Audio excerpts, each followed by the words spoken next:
अस्सलाम वालेकुम बच्चों, कैसे हैं आप? I hope you are all very well. And today and for a few days now, I'm going to read you from this book. This book.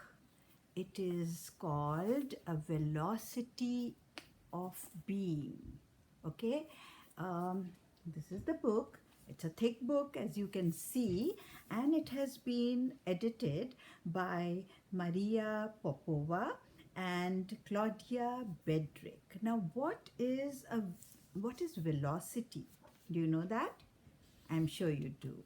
It simply means the speed of something, in a particular direction. So a velocity of being, yeah, of just being, living. And this book is just incredible. And I really want to share it with you because it has more than 250 letters from children's authors, writers, children's writers for you. Yes, for you, children. And obviously, it is about writing and it is about reading because what is more wonderful than reading a book, right? So, let me read the first one to you, and this is by Alexandra Horowitz, and she is a scientist and she writes for children. She is an author, and so she lives in New York City with her husband, with her son, and two very sniffy dogs. So, anyway, let me read what she has written. She has written, Dear You, yesterday I swallowed a book, opened it like that, read it voraciously, then gulped it down in a single sitting.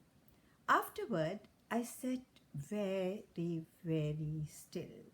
With the book on my lap, I ruminated on the pages I dog eared. You know what dog earing is?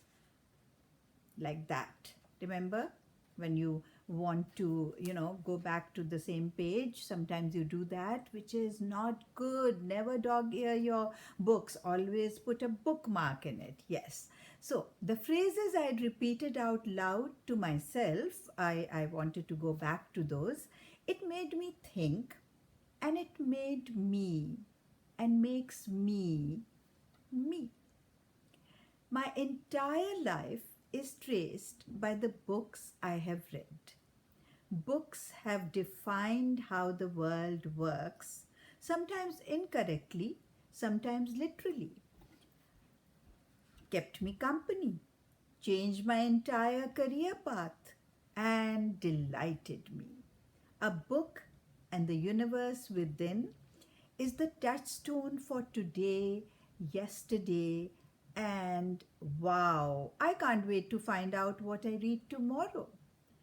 Bookly yours, Alexandra Horowitz.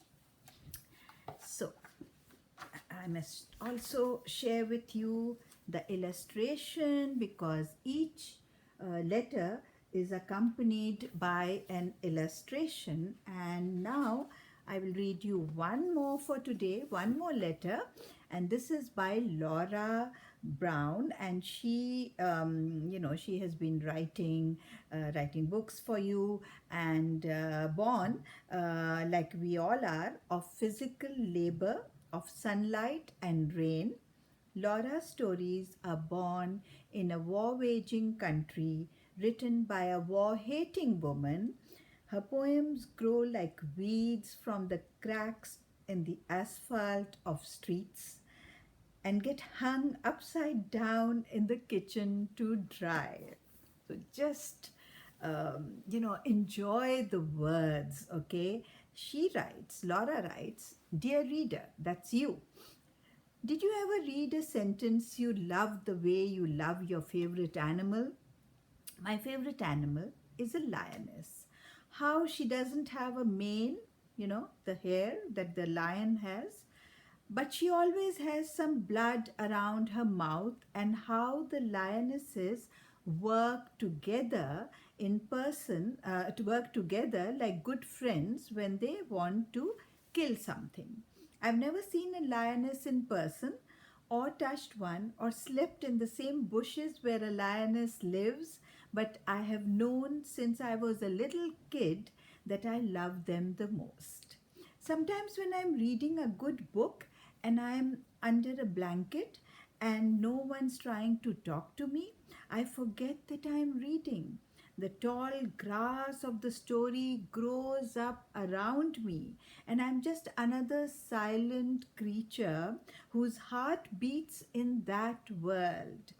If I sit still and keep reading that way, sometimes a sentence stalks by as lovely as a lioness. Blood around its mouth, that fresh, that killer. I read it once and I know I have to read it again. Not look away. Watch closely how it moves, how that sentence moves. And then I start to notice my eye muscles moving, my eyeballs back and forth again and again, and see the black of the letters on the gray of the page. And I'm just plain reading under a blanket. It's still fun.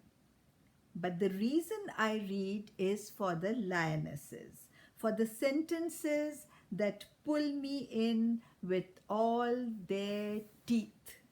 Love, Laura. And here's the illustration for this particular letter.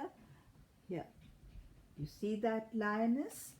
All right. So, for the next maybe few, not only few days or maybe few weeks, because there are so many, I'm not going to read all the 250 or so letters to you, but I certainly want to share a few with you because they are really worth it. Okay, and I read somewhere that this book took 8 years in the making. Okay, because it was probably not so easy for the compilers, the editors, to get everyone, to just to gather everything, get those letters illustrated and so on. So it took all of 8 years to put it together. So I hope you really enjoy it, enjoy these letters, and also I hope you are reading. Okay, Khuda Hafiz.